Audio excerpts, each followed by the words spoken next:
1927 साली डॉक्टर बाबासाहेब आंबेडकर यांना प्रबोधनकार ठाकरेंसोबत दादरच्या सार्वजनिक गणेश उत्सवात भाषण देण्यासाठी आमंत्रण देण्यात आलं होतं. मात्र अस्पृश्य असल्याने त्यांना उच्चवर्णीयांनी विरोध केला. असा विरोध झाल्यानंतर तुम्ही काय केलं असतं बरं?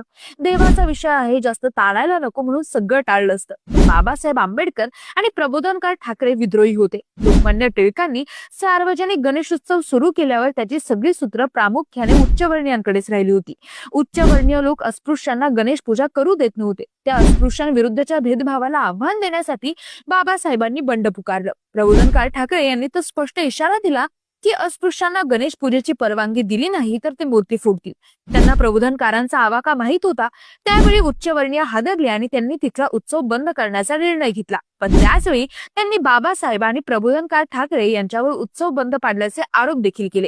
मग गणेश उत्सवाची पोकळी भरून काढण्यासाठी बाबासाहेब प्रबोधन